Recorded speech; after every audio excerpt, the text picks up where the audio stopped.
watch the video? I did. Okay. Are we rolling?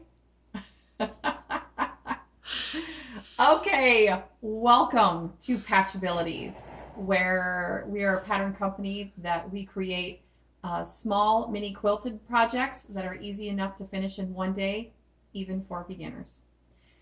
Today, we are bringing you one of our first ever videos, and this video, I get a lot of questions about what Fusible web product do I use and prefer, and so I'm gonna show you that, and I'm gonna show you 3 easy ways to trace your shapes onto your Fusible web and what that Fusible web product is. So grab your little cup of coffee and let's have a quick video here, quick tutorial.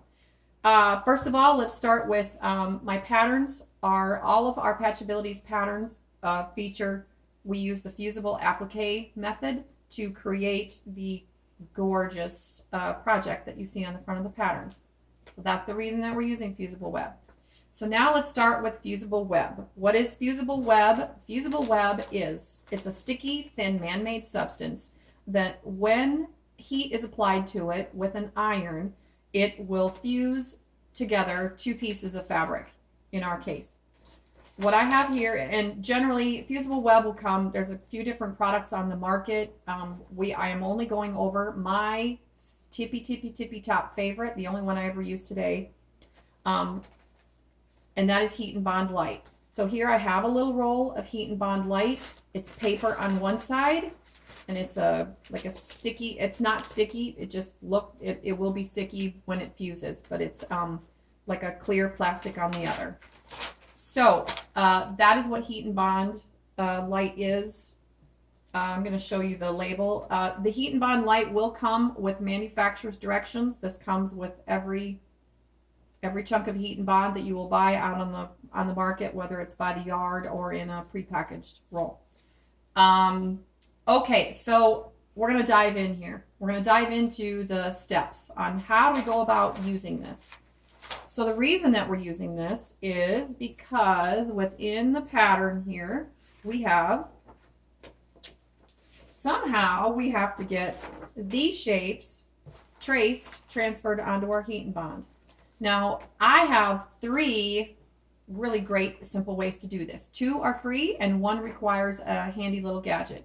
So first I'm going to go over the handy gadget. You can trace these using a light box. This is what a light box looks like. They are available at really great quilt shops. They will sell them. The brand of this is Lite Pad.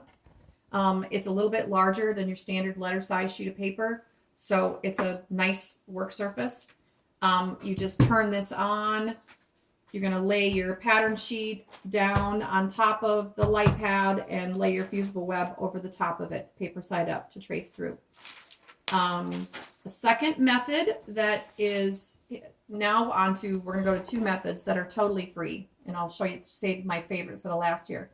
The next is take any plain blank white piece of paper, any plain white blank piece of paper. You're going to lay that down on your flat work surface, and then you're going to get your template page out of your pattern. You're going to locate the sheet in your patterns in a Patchabilities pattern that says reversed pattern sheet, because all of your shapes are reversed when we're working with Fusible web. And if are we able to see that okay, Sabra? So what you do is, by putting a blank white sheet of paper down on your flat work surface, it will allow the lines of your template sheet to show through very clearly and easily.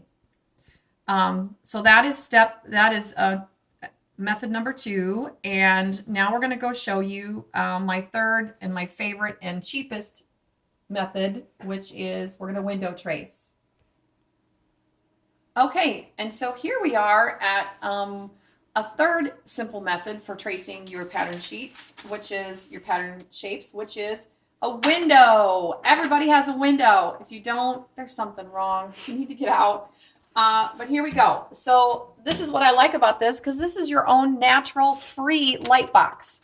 So I have my pattern sheet here.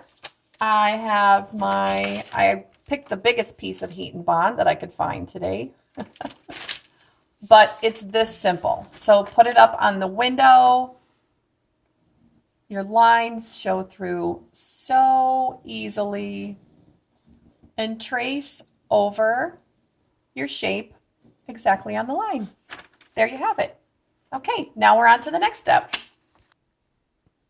All right, and then after you have your shapes traced onto your paper side of your fusible web, now it's time to, we're going to cut out all of our shapes out of our fusible web. So what we will not be doing is cutting exactly on our lines, because we're going to cut this shape out of our fusible web, and we're going to be fusing it onto our fabric. So right now, what you're going to do is you're going to cut out your shapes. You're going to leave, you want to leave approximately, you just want to leave some white space around the edge of your shape, like such. Okay, next is we're going to get our fabric that we're going to be ironing this piece to. We're going to be ironing this to the wrong side of our fabric. Some tips here are, make sure that the fabric piece that you're ironing to is easily larger on all sides than your chunk of HeatnBond. If you don't, you risk, you will, if it's not, you will get HeatnBond fusible web goo on your ironing board, on your iron, and it's a giant mess, and you do not want to have the task of cleaning that off. So it has to be bigger. You also want to make sure that you have your iron set to whatever the directions are for the manufacturer's directions. HeatnBond tells you to set it to the cotton setting, and we will use no steam. We will not be using steam. So next is going to be that we're going to fuse this piece to the wrong side of our fabric. And HeatnBond Lite only takes a couple of seconds. That's all it took. It is now bound. It's fused to the fabric. It's nice and warm. It's chilly in here, so it's warming up my fingers. Then our next step is we are going to cut out. You're going to cut out your shapes exactly on the line. So what I want you to notice is that I'm not using a big piece of fabric scissors here. You want to use a nice small, very fine tip, very, very, very sharp pair of good scissors to be cutting out your shapes. This will allow you to get into tight little corners and cut into the points nice and clear. So we're going to get this is a piece of a flag. Got our flag all cut out. All right, that's all cut. Now, once you have all of your shapes cut out on the lines, we got to prepare our background. For this demonstration, I'm just using obviously two simple pieces of just a simple little project here. You're going to want to press your background fabric to make sure that there aren't, smooth out any wrinkles that might be in it. Once that's ready, nice and smooth, our next step is we're going to peel off the paper backing. So what I like to do is I just pick a corner of my shape, I bend it down with one finger, and as you can see, the fusible web has separated from the fabric. You pull off the paper, and you'll see it's shiny. That's the fusible web that's bound to the fabric. And then our last step is you want to lay everything in position. We just have one shape here, so we're just going to position it right there. You do pay attention to what shapes overlap other shapes. Here, I'll give you a for instance.